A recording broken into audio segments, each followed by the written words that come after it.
우리에게 주시는 말씀은 창세기 45장입니다. 1절부터 15절까지 우리 한 절씩 교독합니다. 창세기 45장 1절에서 15절까지. 원래 오늘 주일 큐티 본문은 46장 후반부터 47장 초반까지인데 이 45장을 빼놓고 창세기를 설교를 할 수가 없어요. 그래서 45장을 우리 함께 이 시간에 나누도록 그렇게 하겠습니다. 우리 한 절씩 교독합니다.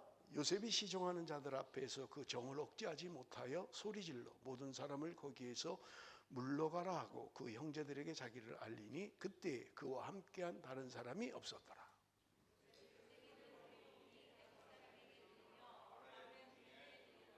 요셉이 그 형들에게 이르되 나는 요셉이라. 내 아버지께서 아직 살아계시니까.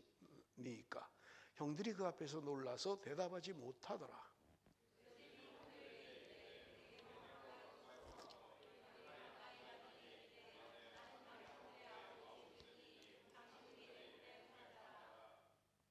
당신들이 날 이곳에 팔았다고 해서 근심하지 마소서, 한탄하지 마소서. 하나님이 생명을 구원하시려고 나를 당신들보다 먼저 보내셨나이다.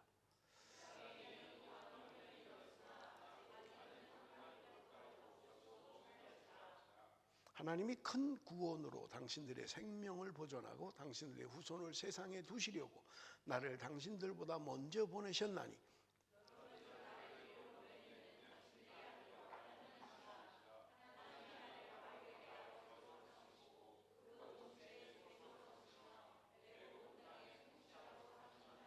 당신들은 속히 아버지께로 올라가서 아뢰기를 아버지 아들 요셉의 말에 하나님이 나를 애굽 전국의 주로 세우셨으니 지체 말고 내게로 내려오사.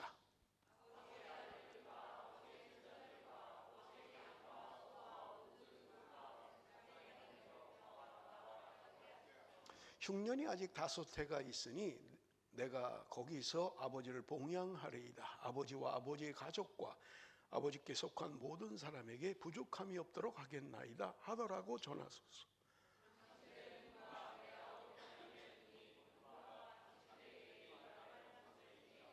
당신들은 내가 애굽에서 누리는 영화와 당신들이 본 모든 것을 다 내 아버지께 아뢰고 속히 모시고 내려오소서 하며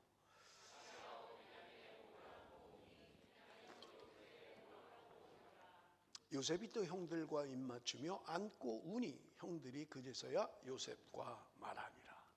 아멘. 여러분, 미국 펜실바니아 중부에 존재하는 그 아미시 마을이라는 곳이 있대요. 저도 가보지를 못했어요. 아미시 마을이라는 곳이 있는데 이 아미시 공동체라고도 하는데요. 이 아미시 공동체는 19세기 전반 산업혁명이 일어나기 전에 그들의 삶의 모습을 그대로 유지하고 있는 거예요. 그래서 사진을 좀 먼저 볼까요? 한번 사진을 좀 한번 보겠습니다. 여러분 좀 특이하죠? 수염을 기른 사람도 있고요. 여기의 특징은 결혼을 하면 이 콧수염은 자른대요. 콧수염은 자르고 이 수염은 그대로 기른다는 거예요. 그쪽이 키 큰 사람 보면 이 콧수염은 없잖아요. 결혼한 사람이라는 거예요. 머리 여기 턱수염만 기르는. 복장도 좀 특이하지요. 한 장 더 보겠습니다. 사진을 한 장 더 볼 텐데 마차 타고 다녀요. 차를 안 탑니다. 문명의 그런 도구들을 사용하지 않아요. 농사도 사람의 손으로 그냥 지어요. 기계로 하지 않아요. 아주 옛날 방식의 삶을 그대로 전통으로 유지하고 있고 그대로 살아가고 있는 사람들이 미국만 아니라 보니까 여러 군데 있더라고요. 여러분들이 나중에 인터넷에 보면 아미시 마을이라고 치면 이 사람들이 어떻게 분포하고 있는가라고 하는 것을 볼 수 있습니다. 미국의 펜실바니아에 있는 사람들이에요. 그런데 중요한 것은 2006년, 그러니까 꼭 20년 전이죠. 이 펜실바니아 그 아미시 마을에 학교가 있는데 이 학교에 한 괴한이 트럭을 몰고 와서 학교에 난입을 한 거예요. 그런데 학생들이 많지 않았나 봐요.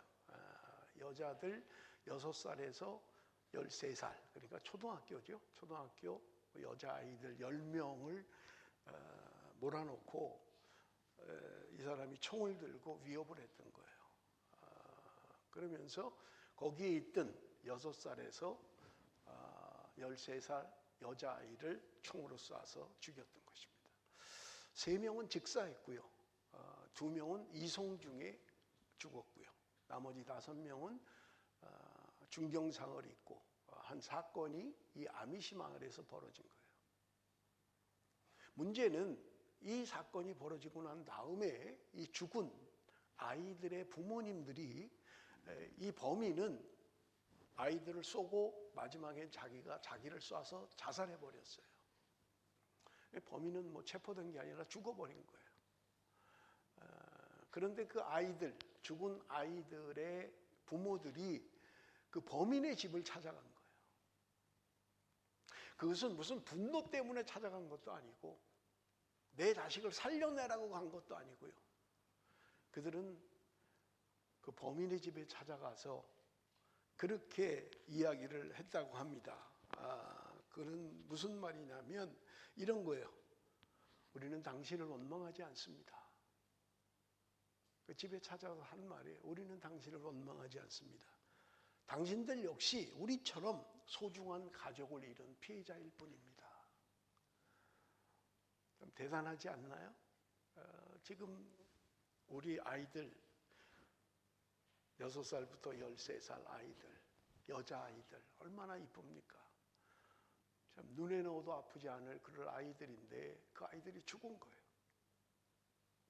그런데 그들이 그 집에 찾아가서, 범인의 집에 찾아가서 그렇게 이야기했다는 거예요. 우리는 당신을 원망하지 않습니다. 당신도 우리와 같은 피해자일 뿐입니다. 라고 이야기했다는 거예요. 왜 이야기를 먼저 드리냐면 오늘 45장은 요셉과 형들이 만나서 이제 마지막 해우를 갖는, 마지막 모임을 갖는 그런 장면을 오늘 본문이 이야기하고 있기 때문에 그렇습니다. 지난주에도 말씀을 드렸습니다마는 그가 얼마나 험한 세월을 살았습니까? 형들이 자기를 팔아넘겼다고요. 얼마나 힘든 삶을 살 수밖에 없었던 요셉이었는데 그가 지금 형들을 만난 거예요. 그리고 그는 지금 그 형들을 용서하고 있는 거예요. 그런데 요셉은 오늘 본문에 보면 그냥 용서하지 않았어요. 물론 뭐 그 과정 가운데 그 사건이 있었잖아요. 마지막 사건이 뭐냐면 너희들 니네 동생이 있다 그랬는데 동생 데려와라. 그럼 내가 너희들 말을 믿겠다 한 거예요. 그래서 야곱이 지난주에 말씀드렸잖아요. 그래 네 동생 데려가서 양식을 좀 구해와라 라고 했던 거예요. 그래서 지금 베냐민과 함께 요셉에게 왔고 요셉이 양식을 주면서 돌려보내면서 베냐민의 쌀자루 안에다가 자기가 쓰는 잔을 넣어버린 거예요. 몰랐죠 본인들은. 그런데 뒤쫓아와가지고 너희들 왜 우리 주인의 잔을 훔쳐가냐. 그러니까 무슨 소리냐. 우리는 그런 적 없다. 그런 사람이 있다면 우리가 종이 될 거다라고 했는데 한 명씩 뒤져보니까 베냐민의 쌀자루 안에서 그 잔이 나온 거예요. 그러니 이게 참 여러분 오늘 우리 인생 가운데 이런 일이 일어나면 얼마나 답답하겠어요. 내가 한 거 아닌데 내가 그런 의도를 갖고 있지 않은데 우리가 왜 훔치겠습니까? 우리가 돈도 배로 가져왔고 우리가 이 특산품도 가져오고 했는데 뭐 때문에 그 잔을 우리가 훔치겠습니까? 얼마나 답답해요. 그런데 오늘 본문에 보면 누가 잘했느냐 누가 못했느냐 누구 탓이냐 누구 때문이냐 그런 말이 없어요. 그리고 그들이 이야기합니다. 우리 동생 대신에 내가 종이 되겠습니다. 그러니까 나를 여기 잡아두고 내 동생을 좀 돌려보내십시오. 우리 아버지가 이 베냐민이 안 가면 내 동생이 안 가면 죽습니다. 우리 아버지는. 그러니 내 동생은 돌려보내고 나를 종으로 삼아 주십시오. 그런 이야기예요 지금. 그 이야기를 들은 요셉의 마음에 형들이 변화된 걸 아는 거예요. 자기를 팔아넘길 때는 어땠습니까? 지난주에 말씀드렸죠. 내 부인의 12아들 사이에 얼마나 긴장과 고통이 있었냐고요. 그래서 서로 미워하고 때로는 죽이려고 하고 그래서 팔아넘겼던 그 형들인데, 그때는 가족이라는 이름이 있었지만 하나 되지 못한 거예요. 하나가 아니에요. 시기하고 미워하고 아버지의 사랑을 좀 받는다고 해서 미워하고 하는 거예요. 그런데 20년의 세월이 흘러서 보니까 형들이 달라진 거예요. 여러분, 사랑이라고 하는 것은요, 수고가 있어야 되고요, 자기 희생이 있어야만 하는 거예요. 입으로만 하는 사랑은 사랑이 아니에요. 성경이 말하고 있잖아요. 입으로만 사랑합니다, 사랑합니다 하는 건 사랑이 아니라고요. 사랑에 대한 수고, 사랑에 대한 자기 희생이 있을 때 여러분, 우리는 사랑한다라고 이야기하는 거예요. 지금 형들의 모습을 통해서 옛날에 보여줬던 자기를 팔 당시에 그 가족의 그 모습이 아닌 것을 요셉은 발견했던 거예요. 형들이 누가 잘했냐 못했냐 이런 거 따지지 않고 그저 동생을 보호하려고 하고 자기가 희생하려고 하고 내가 종이 될 테니까 내 동생을 좀 보내주십시오 라고 이야기하고 있는 것을 우리는 볼 수 있는 것입니다.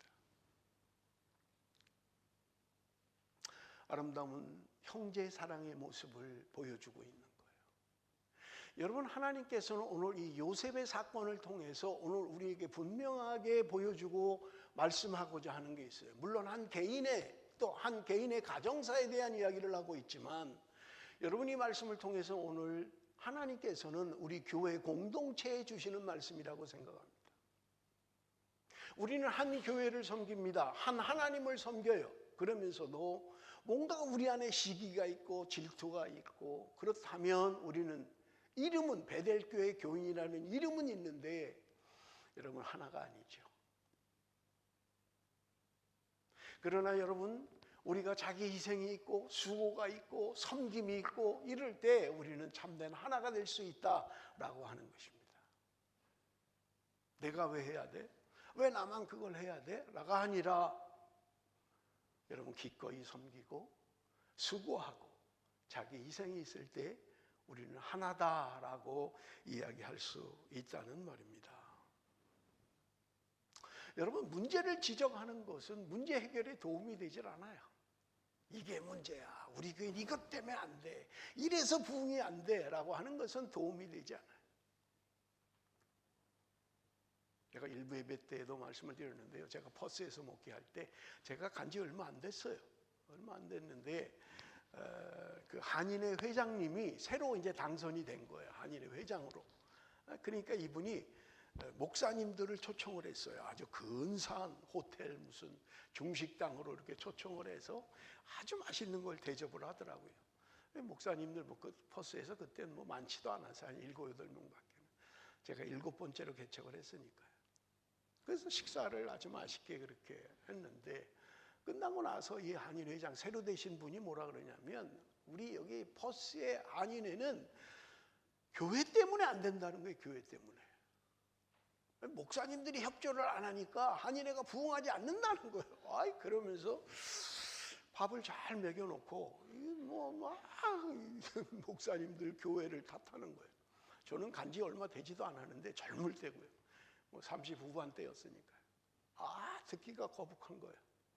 보통 그런 자리 같으면 제가 이번에 한인회장이 됐습니다. 목사님들 좀 잘 좀 부탁합니다. 우리 교회가 좀 협조를 해야 우리 한인회가 부흥할 것 같습니다. 그러니 좀 목사님들 도와주십시오. 이렇게 해야 맞잖아요. 그거 근데 목사가 문제고 교회가 문제고 막 이러는 건데, 제가 먹은 게 얹히려고 그러는 거예요.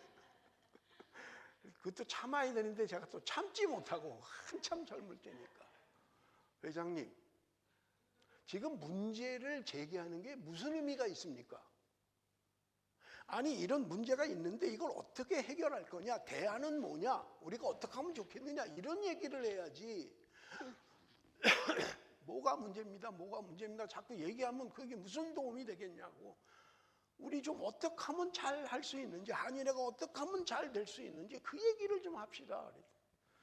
그 회장님이 입이 쏙 들어가 버리더라고요. 여러분, 문제를 제기하는 것은 문제 해결의 방법이 아니에요.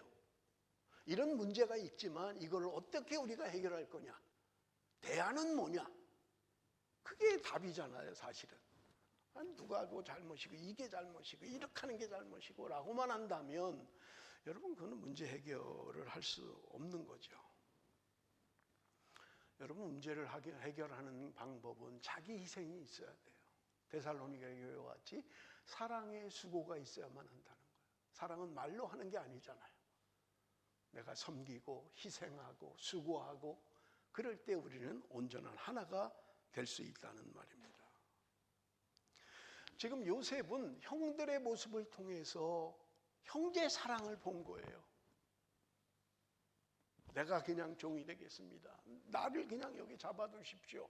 그리고 내 동생은 좀 보내주십시오. 우리 아버지 죽습니다. 이런 이야기를 지금 하고 있는, 그 이야기를 들은 요셉이 견딜 수가 없는 거예요. 형들의 변한 모습, 그 말들, 정말 자기 희생을 통해서 뭔가를 하려는 그 모습을 보면서 요셉이 감추어두었던, 억제되었던 감정을 참을 수가 없는 거예요. 그는 결국 이야기합니다. 내가 요셉입니다. 당신들이 버렸던 요셉이 납니다. 라고 이야기하는 거예요. 여러분, 그 형들이요, 얼마나 놀랬겠어요. 얼마나 당황이 됐겠냐고요. 우리가 생각하면 여러분, 왜 동생을 못 알아봤을까? 여러분, 우리도 보면요, 저도 그런 경험이 있어요. 어릴 때 보고 커서 보면요, 못 알아봐요. 그렇잖아요. 여러분, 우리 뭐 조카나 무슨 뭐 어릴 때 뭐 보고 그 다음에 한 10년, 20년 지나서 보면 길에 지나가도 모르는 거예요. 그렇잖아요.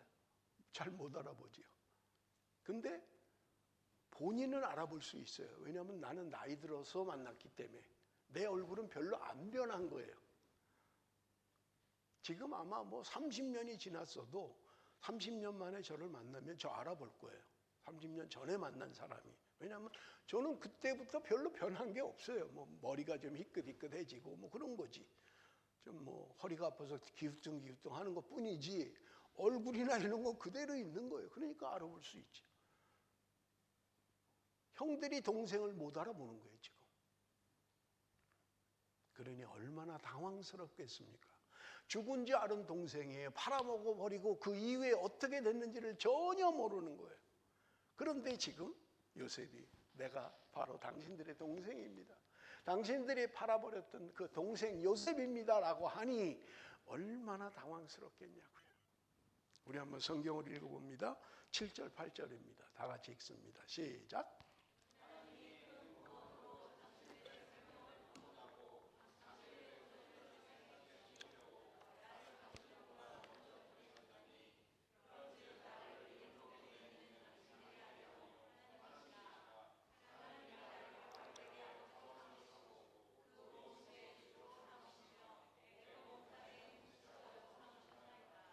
여러분, 요셉의 고백을 보십시오. 7절에 보니까 하나님이 큰 구원으로, 제가 그래서 오늘 설교 제목을 하나님의 큰 구원으로라고 설교 제목을 정했어요.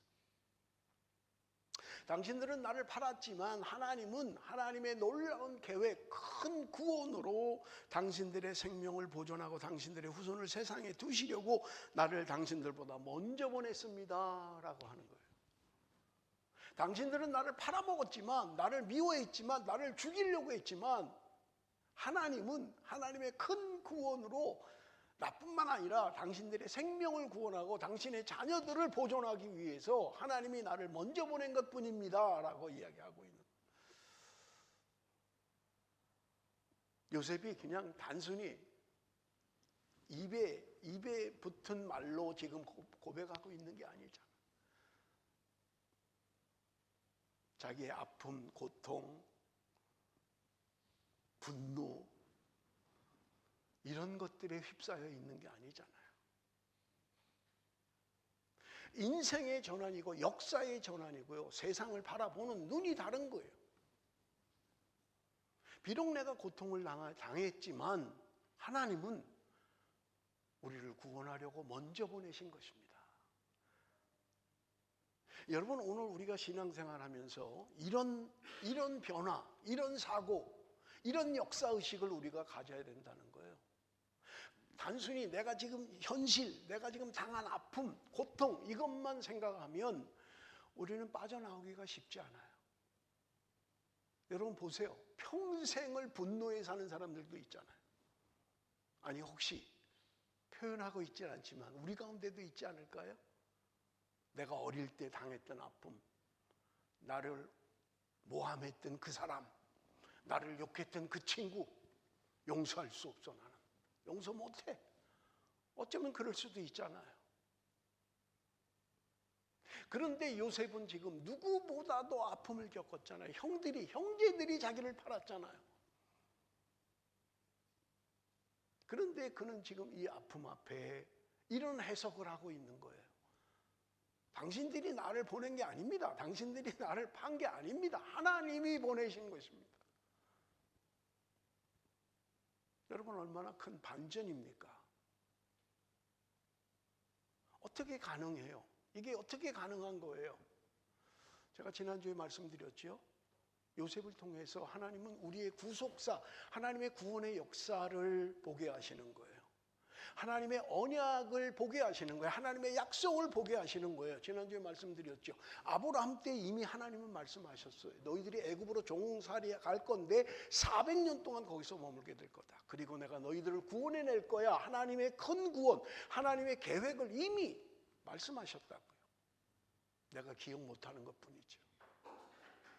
그렇다면 여러분 오늘 우리 인생에 풀리지 않는 문제, 해결할 수 없는 문제, 용서할 수 없는 그런 사건들은 없느냐 하는 거예요. 왜 인생을 살면서 그런 사람 하나둘이 없겠어요? 그 사람만 생각하면 생각하고 싶지 않아. 그것이 가족일 수도 있고요, 친구일 수도 있고요, 사업 파트너일 수도 있고요. 그놈 내 돈 다 떼어먹고 나 망하게 한 놈. 뭐 그럴 수도 있잖아요. 여러분 우리 인생의 어려움을 겪을 때 그 어려움을 어려움으로만 해석을 하면 여러분 우리는 그 안에 매몰돼 버려요. 거기 빠져버려요. 그럼요 분노 속에 사는 거예요. 내가 그 사람만 아니었으면 지금 이렇게 살지는 않을 건데, 내가 그 친구만 아니었다면 내가 지금 이 상태는 아닐 건데, 내가 좀 더 좋은 사람을 만났더라면, 여러분 우리는 그런 후회.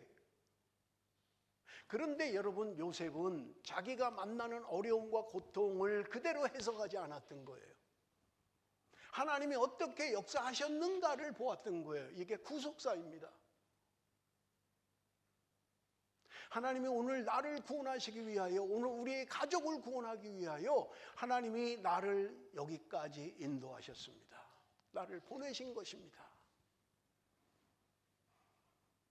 여러분 우리가 인생 살면서 신앙생활하면서 그런 게 있을 거예요.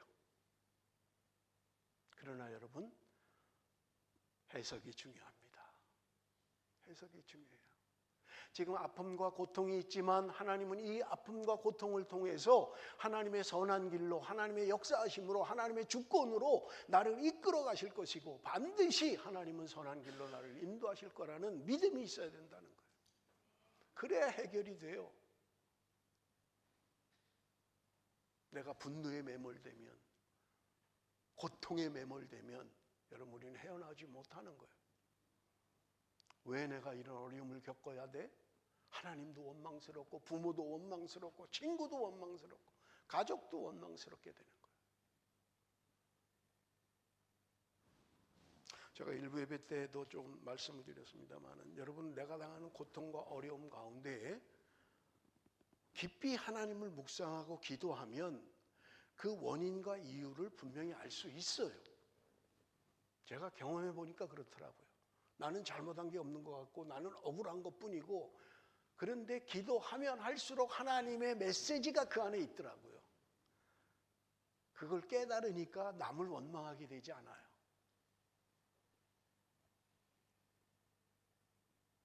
그런데 우리가 인생을 살면서 기도해도 이해가 안 되는 것들이 종종 있더라고요. 그렇잖아요? 나는 나름대로 기도하는데 왜 그런지 모르겠어요. 내가 왜 이 아픔을 겪어야 돼? 나는 왜 이 고통을 겪어야 돼? 기도하는데도 해결이 안 돼요. 하나님이 답을 안 줘요. 그럴 때 제가 늘 하는 말이 있어요. 여러분, 그냥 고만 생각하십시오. 하나님의 선하심을 믿으십시오. 지금 내가 이해는 안 되는데, 내가 받아들일 수는 없는데, 하나님은 지금 이 고통을 통해서 하나님의 선하심으로 나를 인도하실 거야. 나 지금 이해 안 돼. 나 받아들일 수 없어. 그렇지만 하나님은 나를 선한 곳으로 인도하실 거야 라는 믿음을 가지고 덮으시라는 거예요. 그거 기도해도 안 되는 걸 자꾸 묵상하지 말라고. 내가 거기 사로잡히니까. 그러면 시간이 지나고 나면 아, 그때 하나님이 그래서 그러셨구나. 그때 하나님은 그런 이유 때문에 그러셨구나 하는 것을 깨달을 날이 온다는 거예요. 그러니 여러분, 내가 기도하고 묵상하고 하나님 앞에, 말씀 앞에 설 때 답을 얻으셔야 되지만 답이 없을 때, 그때는 하나님의 선하심에 맡기십시오. 하나님의 주권에 맡기십시오. 하나님은 그럼에도 불구하고 나를 선한 길로 인도하실 거야 라고 하면 자유함이 있고 편안함이 있다는 말입니다. 눈에 보이는 것만 바라봄으로 절망하지 마십시오. 지금 뭐가 안 되는 것, 뭔가 꼬이는 것, 지금 해결 안 되는 아픔과 고통, 그것 때문에 너무 지금 그 현상만 보지 말라는 거예요. 절망만 바라보지 말라는 것입니다. 하나님의 보이지 않는 손길을 우리는 믿어야 되고 인정해야만 합니다. 내 눈에 보이는 현상, 그래서 내가 당장 죽을 것 같고 우리 가정이 망할 것 같고 교회가 무너질 것 같고 내가 눈에 보이는 현상은 그럴지 몰라요. 그러나 여러분 기억하십시오. 하나님은 우리와 함께 하신 하나님이라는 거예요. 요셉과 함께 하시던 하나님이 오늘 저와 여러분의 하나님이고 그 하나님은 오늘 저와 여러분과 함께 하시는 하나님이라는 거예요.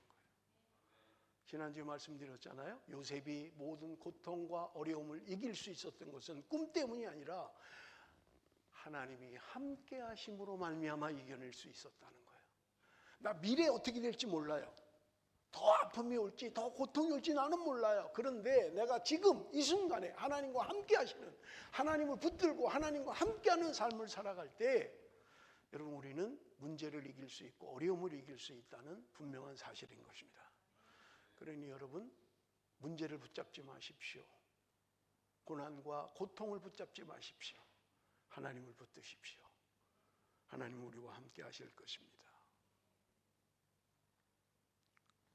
요셉 자신은 여러분 자신이 팔려가는 그 사건들을 통해서 그의 삶도 하나님 중심의 삶으로 바뀌었던 것입니다.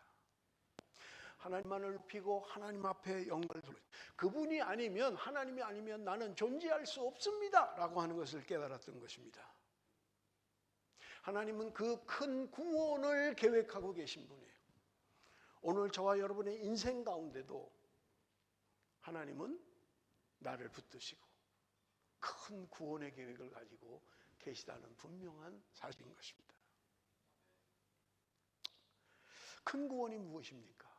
도대체 하나님이 말씀하시는 큰 구원은 뭐예요? 예수 그리스도로 말미암아 오늘 하나님의 백성들이 구원을 얻게 되는 이 구원의 놀라운 역사가 큰 구원인 것입니다.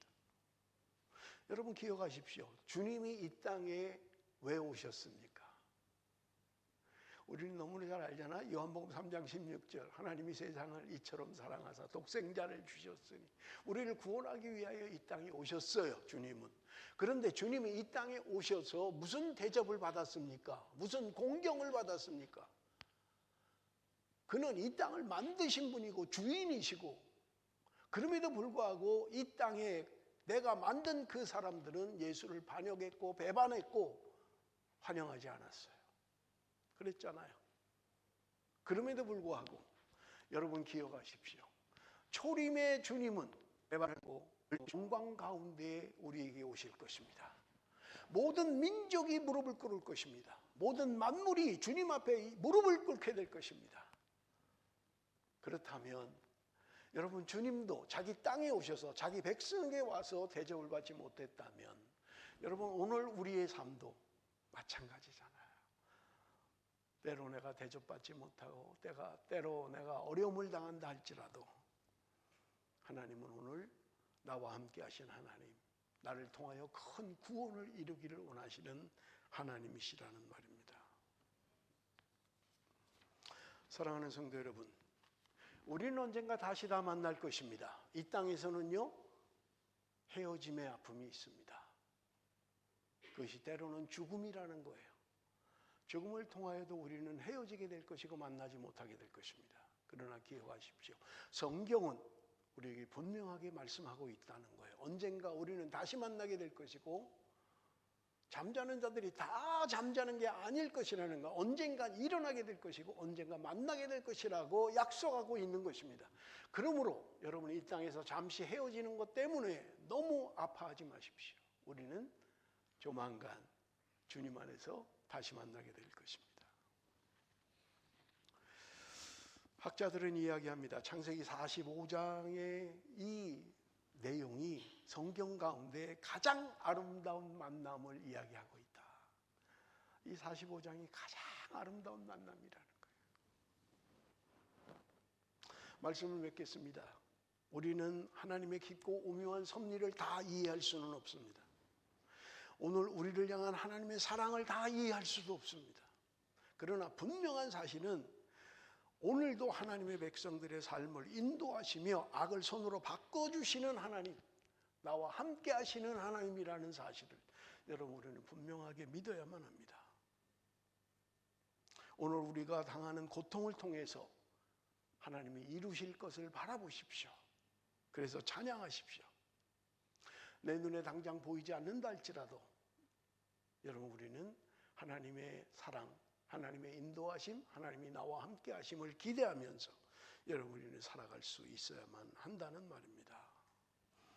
그 좋으신 하나님이 오늘도 저와 여러분의 삶을 향하여 말씀하십니다. 내가 너와 함께 할 거다. 끝날까지, 세상 끝날까지 내가 너와 함께 할 거야. 두려워하지 마라, 놀라지 마라. 하나님은 저와 여러분에게 약속하고 계신 것입니다.